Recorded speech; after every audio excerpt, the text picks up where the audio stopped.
எனக்கும் இடம் உண்டு, எனக்கும் இடம் உண்டு, அருள் மணக்கும் முருகன் மலரடி நிழலில் எனக்கும் இடம் உண்டு.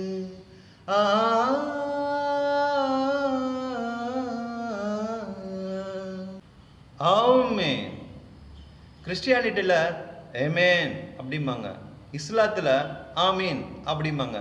ஆனால் அதோட சரியான ப்ரொனவுன்சியேஷன் ஆமென். It's AUMEEN. ஆ கூட்டல் ஊ கூட்டல் இம் கூட்டல் மீன். அப்படி என்றால் அகார உகார மகாரமான பிரணவத்திற்கு பொருள் தந்த முருகனை சேர்த்து மீன் என்று மீனாட்சியையும் சேர்த்து சக்தியாய் ஒலிக்கும் ஒரு பிரணவ சொல்லே ஆமீன் என்றால் நிறைவேறப்பட்டது என்ற அர்த்தம். அதனால அந்த முருகனே, அந்த பாலகுமரனே என் மீது இறங்கி வந்து இந்த கேள்விகளை உங்ககிட்ட கேட்கறதா நீங்க நினைச்சுக்கோங்க. அதுதான் உண்மையும் கூட. நீங்க எல்லாரும் கடவுள்கிட்ட, கடவுளே எனக்கு இதை செய், எனக்கு அதை செய் அப்படின்னு சொல்லிட்டு வேண்டுறீங்கல்ல, அந்த வேண்டுதல் நிறைவேறும்னு சொல்லிட்டு நம்புறீங்கல்ல. அப்போ அதே மாதிரி அந்த கடவுளுக்குமே நீங்க இதை செய்யுங்க அப்படின்னு சொல்லிட்டு உங்களை கட்டிடலாம் இல்லையா?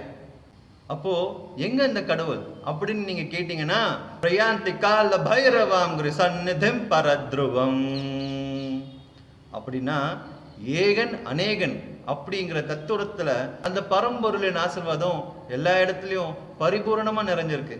அது எனக்குள்ளேயும் பரஸ்பரமா நிறைஞ்சிருக்கு அப்படிங்கிறத நான் உணர்ந்துட்டேன். அதனால யாம் பெற்ற இன்பம் பெருகையோ வையகமும் அப்படிங்கிற நல்ல எண்ணத்துல அந்த கடவுளின் சக்தியை உங்களால பரிபூரணமா உணர வைக்கிறதுக்கான முயற்சிகளை என்னால எடுக்க முடியும். அது எப்படிங்கிறத நான் சொல்ற லாஜிக்கை வச்சு கனெக்டிங் தி டாட்ஸ் வழியா கனெக்ட் பண்ணி பாருங்க. இப்போ நல்லா யோசிச்சு பாருங்க. ஒவ்வொரு மதத்தை சேர்ந்தவங்களும் அவங்களோட முறைப்படி அவங்க மதங்கள் என்ன சொல்லி கொடுத்துருக்கோ, எப்படி சொல்லி கொடுத்துருக்கோ அது மாதிரி தான் அவங்க சாமியை கும்பிடுவாங்க. நின்று கும்பிடுவாங்க, குனிஞ்சு கும்பிடுவாங்க, உட்காந்து கும்பிடுவாங்க, படுத்துட்டு கும்பிடுவாங்க, உருளுவாங்க, பெறலுவாங்க. ஆனால் கடைசியில் ப்ரேயர்ஸை அவங்க எப்படி வைக்கிறாங்க?